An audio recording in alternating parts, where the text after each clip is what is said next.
Tara Singh, ration dealer, ग्राम पंचायत झगरार, सादाबाद, हाथरस। 2018 से दुकान चलाकर करता हूं जनता की सेवा। पूर्व राशन डीलर ने इस्तीफा दे दिया, जनता ने हमको दिलवाई राशन की दुकान।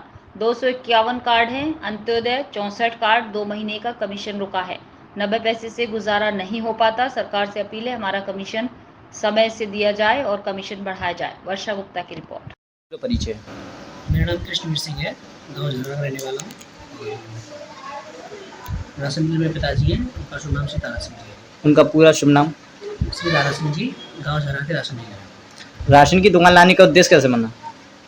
और जैसा कि मैं बताना चाहूँगा, सबसे पहले जब हमारे जो भूतपूर्व राशन डीलर थे, उन्होंने अपना त्यागपत्र दिया था, उसके बाद 6 महीने तक हमारे गाँव का अटैचमेंट आता दूसरे गाँव में, तो गाँव वालों को काफ़ी दिक्कत होती थी। कई वृद्धजन जो थे, बूढ़े लोग थे, वो जा नहीं पाते थे राशन के लिए, तो इसलिए गाँव की सर्वसम्मति में बैठक हुई, मेरे पिताजी का नाम वहाँ पे घोषित किया गया। उसके बाद फिर डॉक्यूमेंटेशन के बाद राशन डीलर बना। कितने कार्ड धारक हैं अभी? जब हमने ज्वाइन किया था तब अप्रॉक्स 200 थे, अभी 315 कार्ड धारक हैं। अंत्योदय? इसमें 64 अंत्योदय कार्ड धारक हैं और आपके 251 पात्रस्थिति कार्ड धारक हैं। अंत्योदय पे क्या क्या मिलता है? अंत्योदय का जो राशन रहता है सर, वो पहले तो रहता था 15 किलो चावल और 20 किलो गेहूँ, लेकिन अभी हाल ही में 3 से 4 महीने पहले ही सरकार ने नियम चेंज किया है, जिसमें 14 किलो गेहूँ मिलता है और 21 किलो चावल मिलता है, और हर 3 महीने के अंतराल पर 3 किलो चीनी आती है। पीएसएस पे कितना मिलता है राशन? उसमें जो पहले था वो था 2 किलो चावल 3 किलो गेहूँ का, अभी 3 किलो चावल और 2 किलो गेहूँ का आता है। राशन बांटने में कोई समस्या? राशन बांटने में वैसे तो कोई प्रॉब्लम आती है, क्योंकि हमने अब अपना शेड्यूल बना लिया है कैसे क्या करना है, और वृद्धजन है उनको पहले देना है, महिलाएं उनको पहले देना है, और उस हिसाब से हम थोड़ा कॉलिंग का भी सिस्टम रखते हैं कि जैसे जैसे राशन बढ़ता जाता है और लोगों को कॉल करते जाते हैं और वो अपना राशन लेते जाते हैं। आपको राशन आपकी दुकान पे मिलता है या लेके आना पड़ता है? अभी तो ये रहता है कि हमें राशन लेके आना पड़ता है। तो उसका जो भाड़े का पैसा होता है वो कौन मैनेज करता है? पहले तो मिलता था कमीशन, बट अभी कमीशन बढ़ गया है, क्योंकि जब से single stage door step delivery शुरू हुई है, तो ये गया था कि जो राशन है वो घर तक पहुँचाया जाएगा, बट अभी कुछ कारणों की वजह से, क्योंकि जो नियरेस्ट हमारा कांटा रहता है, धर्म कांटा रहता है, वहाँ से मैं रिसीव करना पड़ता है, और कहीं ना कहीं उसका जो परिवहन होता है वो हमें ही वहीं करना पड़ता है। और जो वहाँ से राशन आपको मिलता है वो वहाँ से एक तौल मिलता है, यहाँ पर 100 तौल होती हैं, तो उसे कैसे मैनेज करते हो आप? वैसे पहले नहीं होता था, लेकिन अभी हमें कट्टे का वज़न मिल जाता है, तो कहीं न कहीं कट्टे का वज़न वहाँ से थोड़ा बहुत मिलता है, थोड़ा बहुत अपने उससे तो मैनेज हो जाता है। आपके ठेकेदार जो हैं वो मनमानी करते हैं या राशन पूरा दे देते हैं? नहीं, राशन वो पूरा दे देते हैं। सरकार फ्री राशन बांट रही है और राशन डीलरों की तरफ नहीं सोच रही है, उसके लिए आप क्या कहना चाहोगे सरकार से? देखिए, मेरा थोड़ा मानना अलग है। किसी भी बड़े स्टेप को लेने के लिए ना कहीं न कहीं कोई न कोई जगह तो कॉम्प्रोमाइज़ हो जाती है।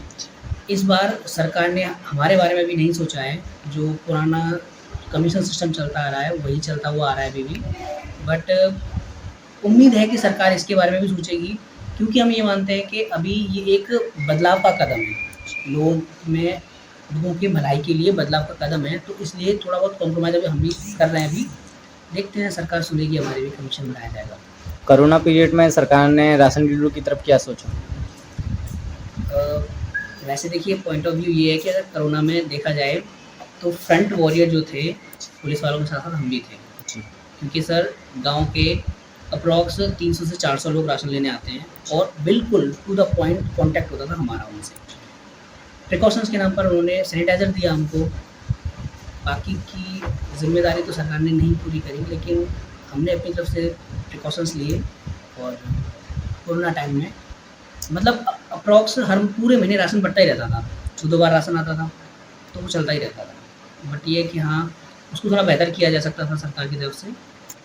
काफ़ी सारे राशन डीलरों का कहना ये है जिले लेवल पर कि काफ़ी सारे राशन डीलर जो राशन बांटते थे वो कई सारे ख़त्म भी हो गए थे कोरोना पीरियड में, तो उसके लिए आप क्या करना चाहोगे? बिल्कुल मैं मानता हूँ इस बात को, क्योंकि देखिए आप भी जानते हैं कॉन्टेजियस बीमारी थी, और इसको एक बार जिसको लगी उस समय इतना उसका वो चल रहा था कि इसका इलाज हो ही नहीं पा रहा था, सब लोग डरे हुए थे। बहुत लोगों ने अपने परिवार खोए हैं, हम राशन डीलरों ने भी अपने परिवार खोए हैं, और उसके लिए मैं ये कहना चाहूँगा कि सरकार को एक ऐसी सिक्योरिटी देनी चाहिए थी राशन डीलरों को, जिससे कि अगर कुछ अनहोनी होती है तो उसके लिए उनके परिवार वालों के लिए कुछ ऐसा हो सके कि उनके परिवार का मुखिया अगर गया है तो उनका भरण पोषण हो सके। जैसे कि सर अगर देखा जाए कमीशन के नाम पर अगर हिसाब लगाया जाए तो नहीं है उतना जितना अगर हम हिसाब लगाते हैं तो एक मशीन पे लगता है पर्सन और दूसरा लगता है सर राशन तौलने के लिए। मिनिमम 2 लोग तो चाहिए ही चाहिए और कम से कम 6 दिन लग जाते हैं, एक राशन को 6 से 7 दिन लग जाते हैं और उसके बाद धीरे-धीरे आते रहते हैं। प्रॉपर तरीके से देखा जाए तो टाइम लगता है कम से कम 12-14 दिन का लगता है महीने भर में। और अगर 2 लोगों की बेसिक सैलरी भी देखी जाए, मिनिमम वेजेस भी देखी जाए, मज़दूरी भी देखी जाए तो कमीशन के नाम पर उतना नहीं आ पाता है। तो सरकार को या तो एक फ़िक्स्ड अमाउंट के बारे में कि हाँ इतना इनको मिलना ही चाहिए या फिर जो कमीशन है हमारा वो बढ़ाया जाए। कमीशन कितना करा जाए? देखिए, क्योंकि महंगाई भी बढ़ती जा रही है सर, आप भी जानते हैं और अभी जो बात चल रही थी वो 2 रुपये प्रति किलो की चल रही थी, यानी 200 रुपये कुंटल की चल रही थी। लेकिन महंगाई को देखते हुए हमारे जो पदाधिकारी हैं, राशन डील के अध्यक्ष हैं, उन्होंने मिनिमम 3 की तो बात करी है, 3 रुपये प्रति किलोग्राम की बात करी है। मिनिमम 2 से 3 के बीच में अगर कुछ भी होता है तो ये बहुत ही बेनिफिशियल होगा सभी राशन डीलर्स के लिए।